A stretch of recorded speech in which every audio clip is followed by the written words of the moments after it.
Hello everyone and welcome to this video where we are gonna explore the road to Swift 6.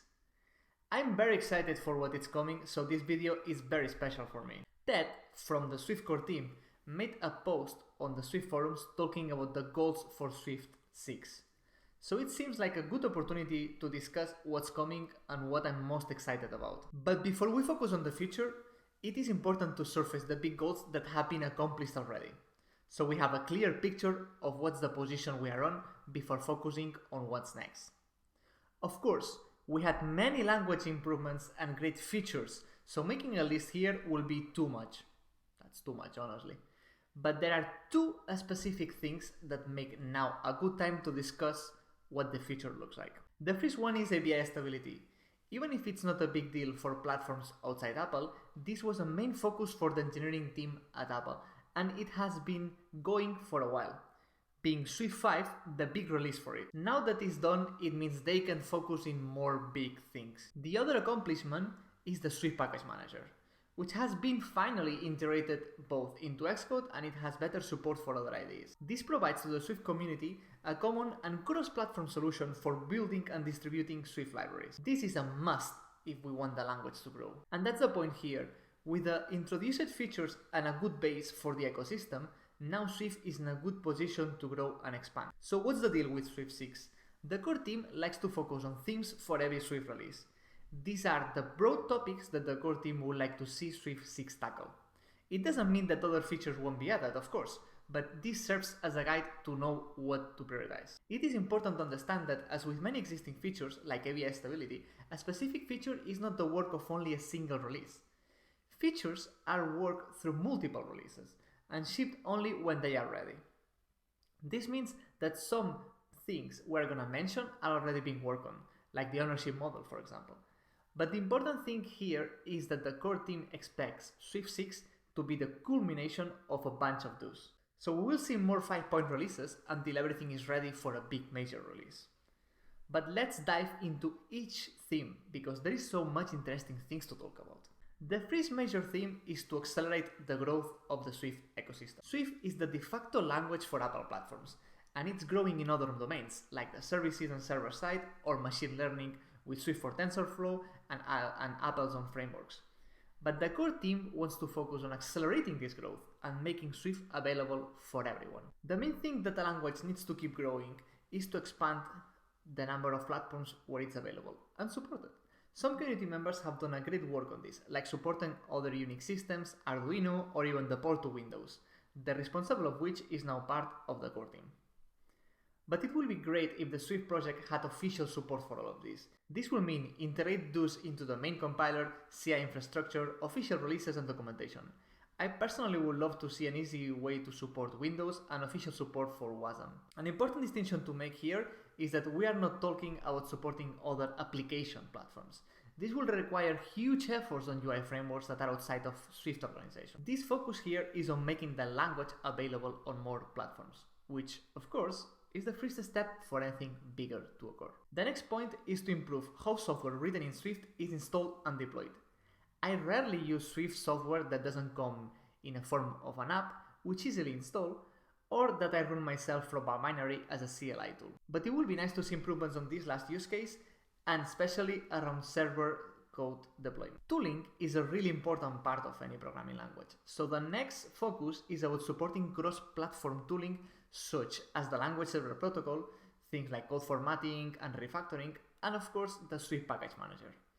Right now, I'm perfectly fine using Xcode for Swift. I think it's a great idea, and it's my main tool, to be honest. But it's true that having more options is always a good thing, especially for people that will be mainly developing and targeting platforms where Xcode is not available, which is pretty much every platform except macOS. And the language server protocol is a great solution for this. And of course, the Swift Package Manager right now is the way to go.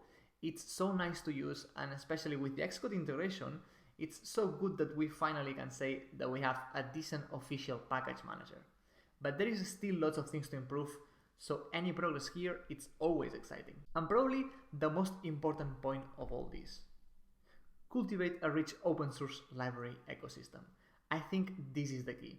Other languages have such a huge number of libraries, providing solutions for so many problems that sometimes Swift can't compete with. In my opinion, this is the main reason why somebody will pick another language over Swift. So we must do better here, and quickly. The goal for the core team here is to help cultivate libraries that help specific domains. For example, the Swift server working group is helping with libraries for services on the server side, and the release of Swift numerics, which is a big boost for Swift in scientific scenarios. But the question is how we can encourage great libraries. The Swift server working group is doing a good job with this thanks to its incubation process. Maybe this can be expanded to other domains. And one thing that is not mentioned here is a package registry. Something crucial in my opinion. GitHub announced Swift package integration a while ago, but I still haven't seen anything public about it. So let's hope this is not forgotten. Moving on, growing the language won't be worth unless developing with it is a great experience. So I'm glad this is another main theme for Swift 6. This is a direct quote from the forum post, and it is great. In my opinion, Swift is a joy to program in. It's the language I have more fun with, and it makes me use it not only for work, but also as a hobby. I was talking with a friend about languages the other day, and the topic of making games with Unity came up. I love making games with Unity, and I like C#. It's a great language, but at the end of the day, I'm more motivated to work with Swift. It's as simple as that.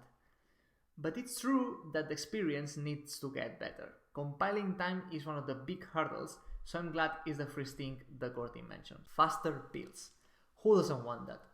Not publicly announced, but checking GitHub you can see how there is work going on already to significantly improve at least the performance of incremental builds.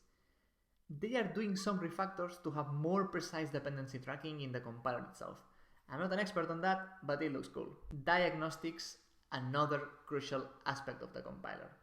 There is a blog post on Swift.org that goes into great detail about this new system, and Xcode 11.4 is already improving them so much. Diagnostics was one of the big issues on early Swift versions. I still remember the cryptic compiler errors that pulled off so many people of touching Swift for a while. On Swift 5, they were not that bad, but then Swift UI came and its errors were really awful. It reminded me about my time writing C, where the errors from the compiler could be 50 files away from the original error. It was awful. The good thing is that these improvements are not about fixing a specific diagnostics, but about having a better overall system across the entire language. Responsive code completion is something else that is really being worked at. Improving code completion performance, reliability, and experience is a really important thing because it's the major way a developer interfaces with the language. Auto-completion should show up faster than I can write, otherwise it's not that much helpful. And we all know many times that we just need to write Swift in black and white without syntax coloring, with auto-completion. That's not a great good experience, so I'm glad this is a focus. And debugging. Debugging is a real pain point. LLDB is amazing when it works. It's getting better, yes, but it still has issues. I was hoping that with a more mature language, as it's Swift 5, and with things like ABI stability, this will have a bigger favorable impact on this. But what do I know? I just hope this is a focus and it gets better quickly. That finishes this part of the post by ensuring us that developer experience is a crucial part of the work they want to focus on, and that they won't stop the efforts until it's almost excellent. This is music to my ears. Moving to the last big theme, a theme focused more on the language itself and what it's capable of. I love this quote from Ted because it shows how the original vision of Swift is still intact and pushing harder than ever. So the first point of the theme is to keep improving the capabilities of the language to support expressive and elegant APIs. You know that this is one of my favorite aspects of Swift. It's such an expressive language that the APIs you can get with are beautiful. One of the best examples of this is Swift UI, with its usage of function builders and generics. But this framework also showed that the language needs more improvements around variadic generics and its DSL capabilities. So I'm glad this keeps being a major focus for the team. The next point is one that is often forgotten by app developers. Swift wants to shine too in low-level instance programming, but right now there is some pain points that need to be fixed. The focus here is to improve Swift internal implementation to allow it to be used in constrained environments. One major aspect here is Swift dependency to the Unicode definitions. There have been talks already exploring what will be the best way to strip that when it's not required. And a really exciting point in terms of new features. I've been waiting for the memory ownership model for a while now. I think it's one of the aspects that will set Swift apart. Being able to close some gap with Rust in this aspect will be amazing. And of course, the concurrency model is one of the features that people make fun of when they are talking about Swift. And I think that the 6th version of the language shouldn't miss the opportunity to introduce it. But accomplishing all these goals, there should be a better way of organizing the community because there is so much stuff to do. So what's the idea? The working group model is something that has worked really well in other communities like Rust. But it is important to understand that these are not a team of developers. This is a group of people that focuses on a specific area to guide and support the community investment and efforts. This is something that has worked really well already for Rust, but also in the Swift server working group. It seems that the new concurrency model will have a working group because it will need research and agreements to get into an excellent solution. But I would love to see more investment on this structure and get even more working groups. And I think not all groups need to be technical centric. It would be great to have one for documentation or teaching, for example. How cool will it be to work on that? By this point, I know you are all asking, so when is all of this gonna be shipped? The answer is when it's done.